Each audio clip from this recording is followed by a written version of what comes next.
Good morning. My name is Tim from Plugged In Leadership, and my cell phone is going off. Who is calling me right now? Oh, I'll call them back. It's okay. My name is Tim from Plugged In Leadership, your outlet for leadership success. Here on the Tea with Tim show, we are challenging and giving you resources to help leave average behind and excel towards excellence. Today, we are discussing the difference between leadership and management. But before we dive into that, I want to just kind of review some of a question that I asked yesterday on Facebook. I asked the question, what leadership book did you get the most impact out of? And I want to just read some of the comments here. They were really great. I mean, there were some really great suggestions on there. Somebody said The Most Excellent Way to Lead by Perry Noble, the book Lead Like Jesus. Somebody said The New Testament. It's a great place to start. Oh, another good one is Start With Why by Simon Sinek. Excellent book. Bringing Out the Best in People by Alan McGinnis. That's a good one. One of the ones that we've talked about here on the show a number of times, Crucial Conversations. That is an excellent book. Elise said that she has every single person that has ever reported to her as the leader has asked them to read Crucial Conversations. What an excellent idea, Elise. That's awesome. The Book of Proverbs. That's a great one. Ministry Mutiny. The Servant, hands down, is a great book, they said. Awesome. Well done. There's a couple other ones here. How to Win Friends and Influence People by Dale Carnegie. That's another great one. A couple people said that.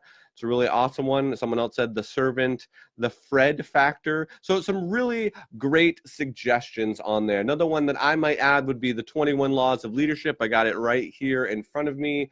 Again, there are plenty of great leadership books out there. I'm excited for you to continue to learn and grow in your leadership, and really just want to continue to help you be excellent in all that you do. So today we're going to be discussing the difference between managing and leading. See, for a long time, I thought that I was a leader. I thought that I had leadership qualities, and I thought that people, because they may have followed me or did what I said, that I was a leader. And that really doesn't mean that you're a leader. Just because you have followers, that doesn't necessarily mean that you're a leader in the sense that we're talking about it.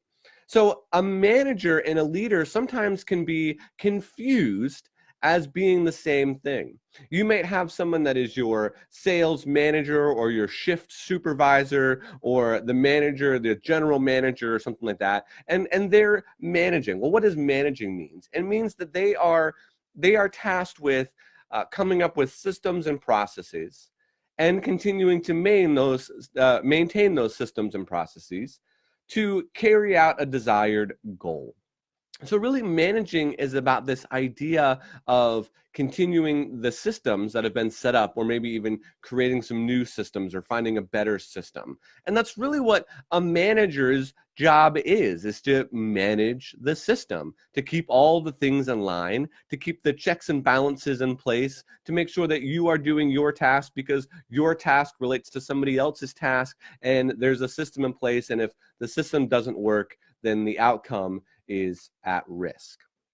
But that doesn't necessarily mean that they're a leader. See, John Maxwell has this really great test that he uses in order to test whether or not somebody is a manager or a leader. And what he says, and I'll read it right from the book here, so just to make sure we get it, says the best way to test whether a person can lead rather than just manage is to ask him or her to create positive change. Wow. That is amazing. To create positive change. So if you're questioning on whether or not you are just a manager, whether or not you're just carrying out some sort of process, or whether or not you're actually a leader, ask yourself, what have you led into a positive change? What have you changed in a positive way? See, one of the easiest ways that you can do this is to create positive change. One of the easiest ways you can make the shift from manager to leader is to start by developing yourself, to get a plan in place to develop and grow your leadership, your influence, to continue to focus on building relationships and help other people grow. So maybe a quick suggestion that you could do is you could talk to some of the people that are on your team, the people that you manage right now, and ask them how you can help them grow, how you can help them reach their goals, how you can help them reach their goals. And then do everything that you can, whether you have to talk to somebody higher up the chain to maybe get some finances or bring in a speaker or do a retreat or do some kind of mastermind study on a certain leadership book, some of the ones that I read earlier. Please do that. Please take the time and effort to help grow your team so that you can affect change positively. I had some time, I spent some time yesterday sitting down with Coach Dave. He wrote the book Boss or Leader. He was on the show a few weeks ago. We have some great episodes coming out with Dave in a few weeks. So I'm excited about that and the wisdom that he has and just his heart to see you continue to grow as a leader.